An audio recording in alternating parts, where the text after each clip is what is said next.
Kenapakah sedekah ini ajaib sangat dia punya pahala dia?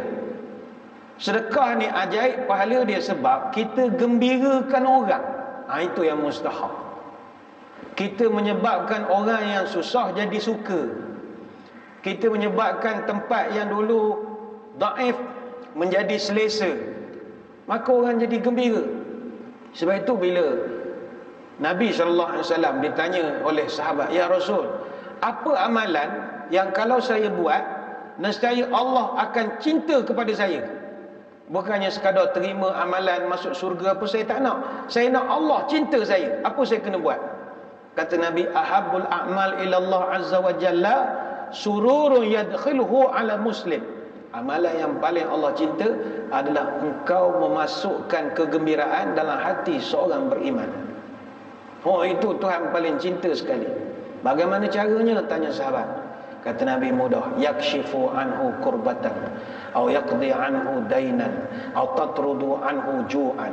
Pertama, engkau hilangkan susah hati dia. Macam contoh saudara-saudara kita di Selangor, ada yang masih lagi terkesan lepas daripada ujian banjir, nak membina balik kehidupan, masih belum menentu. Sekolah nak buka atau mana, duit tu adalah sikit sebanyak. Jadi kita bantu hilangkan kesusahan dia. Oh, itu dicintai oleh Allah. Atau yang kedua kata Nabi, awayaqdi anhu dainan, engkau tolong bayarkan hutangnya. Tolong bayarkan hutangnya. Ni payahlah sikit, tapi kalau dapat buat bagus.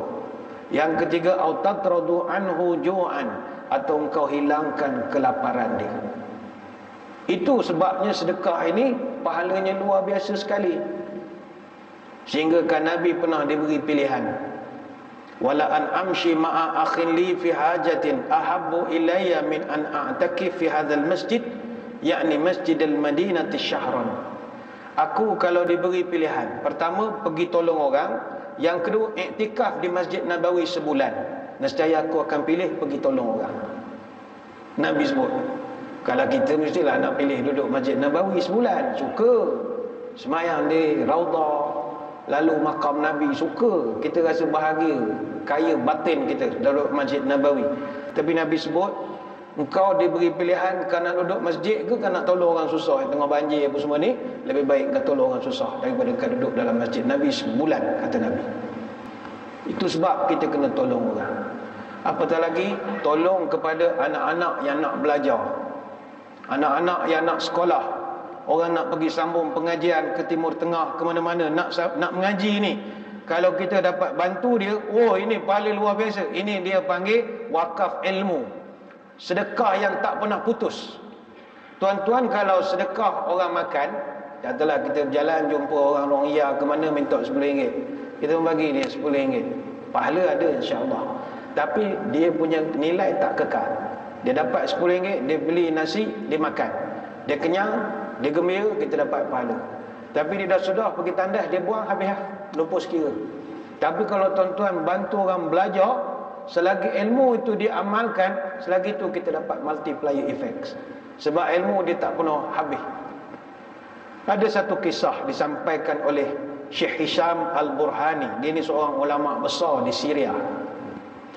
Dia cerita ada satu kejadian pernah berlaku di perkuburan Al-Dahdah.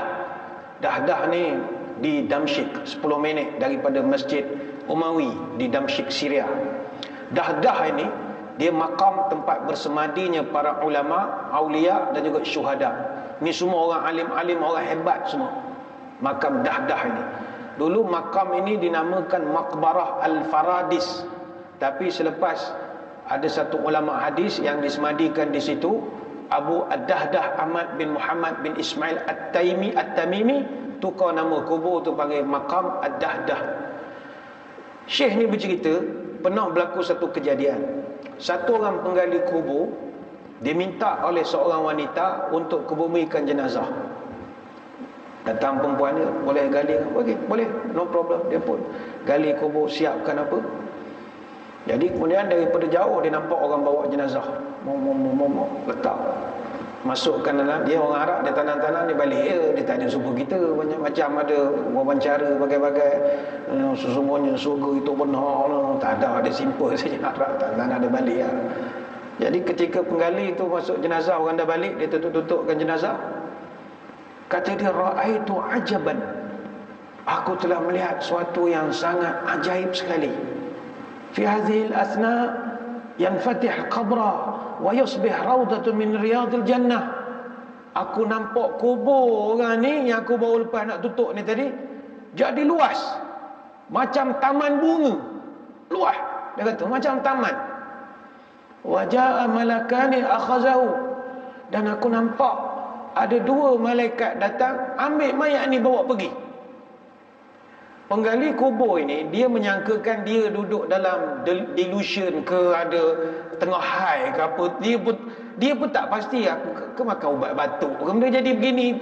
Jadi asal aku nampak benda begini, dia malas nak percaya sangat. Jadi dia 50-50, aku ni berangan ke apa benda, dia pun tak tahu sangat. Beberapa bulan kemudian, kata Syekh Hisham Al-Burhani, wanita yang sama datang lagi ke kubur. Dia panggil penggali kubur, dia kata ada lagi jenazah nak dikebumikan. Selepas beberapa bulan ada jenazah lagi. Penggali kubur ni cam, ini perempuan yang datang dulu. Boleh, no problem.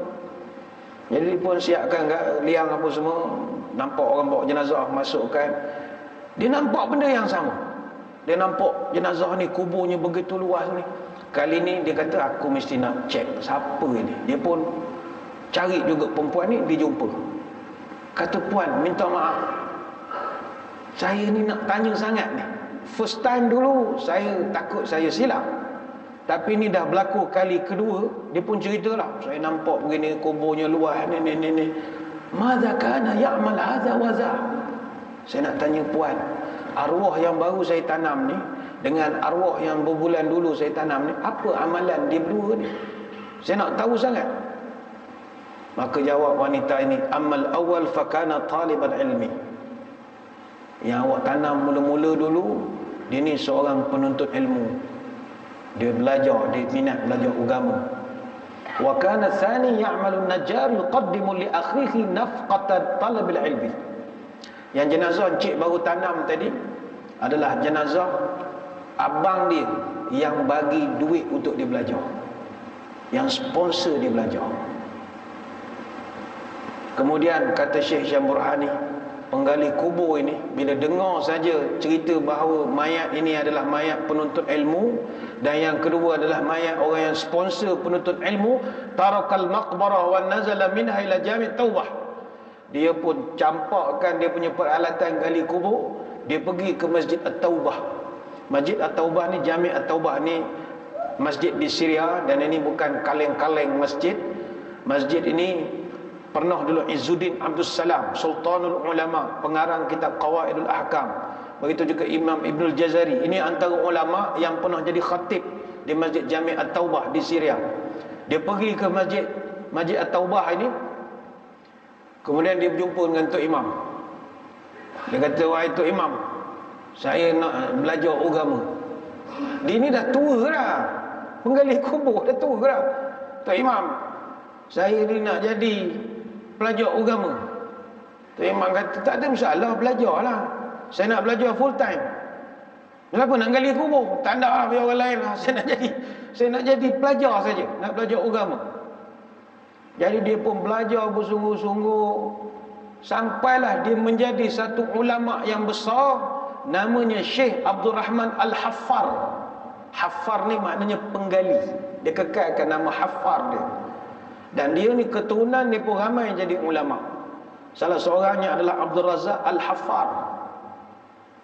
Jadi dia ketika dia nak belajar tu, umur dia dah 40 tahun lebih. Syekh pun heran, entah ni dah tua ni. Tak apalah, dia start daripada A. Dia mula daripada kitab Matan Jurumiyah. Matan Jurumiyah ni kitab bahasa Arab ataupun Nahwu Saraf. Biasanya kitab ni kalau kita mondok, kita belajar di masa peringkat 1 ataupun 2 sanawiyah. Lepas tu barulah dia balik kitab lebih tinggi, kitab Imriti, Kawakib Duriyah, Mulakhas Matan Alfiyah. Bayangkanlah, dua golongan ini cash Allah Ta'ala bagi. Ni ulama besar tengok sendiri bagaimana seorang belajar agama, seorang lagi yang bantu orang ni belajar. Baik tu tuan-tuan, sedekah ni ajaib.